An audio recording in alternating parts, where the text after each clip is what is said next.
Now here he was, chasing his boat down the left side of Witcham Street. He was running fast, but the water was running faster, and his boat was pulling ahead. He heard a deepening roar and saw that 50 yards farther down the hill, the water in the gutter was cascading into a storm drain that was still open. It was a long, dark semicircle cut into the curbing, and as George watched, a stripped branch, its bark as dark and glistening as sealskin, shot into the storm drain's maw. It hung up there for a moment and then slipped down inside. That was where his boat was headed. Oh, shit, and Shinola! He put on speed, and for a moment he thought he would catch the boat. Then one of his feet slipped and he went sprawling, skinning one knee and crying out in pain. From his new pavement-level perspective, he watched his boat swing around twice, momentarily caught in another whirlpool, and then disappear. Shit, and Shinola! And slammed his fist down on the pavement. That hurt, too, and he began to cry a little. What a stupid way to lose the boat. He got up and walked over to the storm drain. He dropped to his knees and peered in. The water made a dank, hollow sound as it fell into the darkness. It was a spooky sound. It reminded him of... Huh? The sound was jerked out of him as if on a string, and he recoiled. There were yellow eyes in there, the sort of eyes he had always imagined but never actually seen down in the basement. It's an animal, he thought incoherently. That's all it is, some animal. Maybe a house cat that got stuck down in there. Still, he was ready to run. Would run in a second or two when his mental switchboard had dealt with the shock those two shiny yellow eyes had given him. He felt the rough surface of the macadam under his fingers and the thin sheet of cold water flowing around them. He saw himself getting up and backing away. And that was when a voice, a perfectly reasonable and rather pleasant voice, spoke to him from inside the storm drain. Hi, Georgie. George blinked and looked again. He could barely credit what he saw. It was like something from a made-up story, or a movie where you know the animals will talk and dance. If he had been 10 years older, he would not have believed what he was seeing.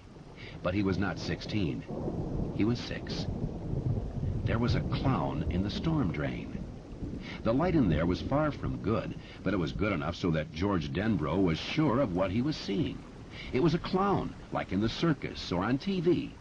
In fact, he looked like a cross between Bozo and Clarabelle, who talked by honking his, or was it her? George was never really sure of the gender, horn on Howdy Doody Saturday mornings.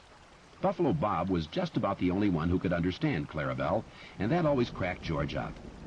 The face of the clown in the storm drain was white. There were funny tufts of red hair on either side of his bald head, and there was a big clown smile painted over his mouth. If George had been inhabiting a later year, he would have surely thought of Ronald McDonald before Bozo or Clarabelle. The clown held a bunch of balloons, all colors, like gorgeous ripe fruit in one hand. In the other, he held George's newspaper boat. You want your boat, Georgie? The clown smiled.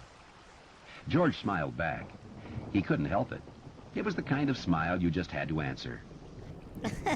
I sure do, he said. The clown laughed. I sure do. That's good.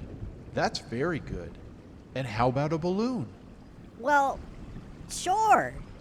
He reached forward and then drew his hand reluctantly back. I'm not supposed to take stuff from strangers. My dad said so. Very wise of your dad. How, George wondered, could I have thought his eyes were yellow? They were a bright dancing blue, the color of his mom's eyes and Bill's. Very wise indeed. Therefore, I will introduce myself. I, Georgie, am Mr. Bob Gray, also known as Pennywise, the dancing clown. Pennywise, meet George Denbrough. George, meet Pennywise. And now that we know each other, I'm not a stranger to you, and you're not a stranger to me. Correct? I guess so. He reached forward again and drew his hand back again. How did you get down there? Storm just blew me away. It blew the whole circus away. Can you smell the circus, Georgie? George leaned forward. Suddenly, he could smell peanuts, hot roasted peanuts, and vinegar, the white kind you put on your French fries through a hole in the cap. He could smell cotton candy and frying doughboys and the faint but thunderous odor of wild animal shit. He could smell the cheery aroma of Midway sawdust, And yet under it all was the smell of flood and decomposing leaves and dark storm-drained shadows. That smell was wet and rotten. The cellar smell. But the other smells were stronger. You bet I can smell it. You want your boat, Georgie? I only repeat myself because you really do not seem that eager. He held it up, smiling. He was wearing a baggy silk suit with great big orange buttons. A bright tie, electric blue, flopped down his front, and on his hands were big white gloves, like the kind Mickey Mouse and Donald Duck always wore. Yeah, sure. Looking into the storm drain. And how about a balloon? I've got red and green and yellow and blue. Do they float? Float? The clown's grin widened. Oh, yes. Indeed they do. They float. And there's cotton candy. George reached. The clown seized his arm. And George saw the clown's face change. What he saw then was terrible enough to make his worst imaginings of the thing in the cellar look like sweet dreams. What he saw destroyed his sanity in one clawing stroke. They float. It held George's arm in its thick and wormy grip.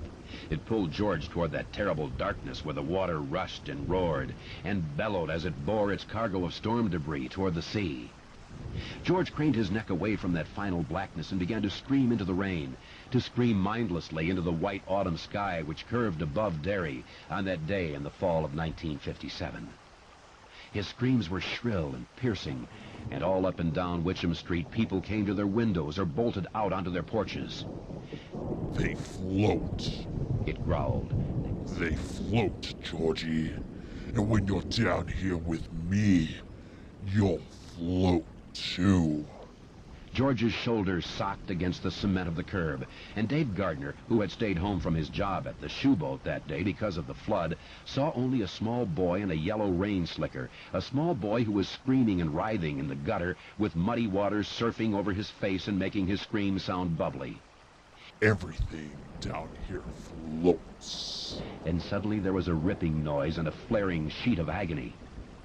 And George Denbrough knew no more.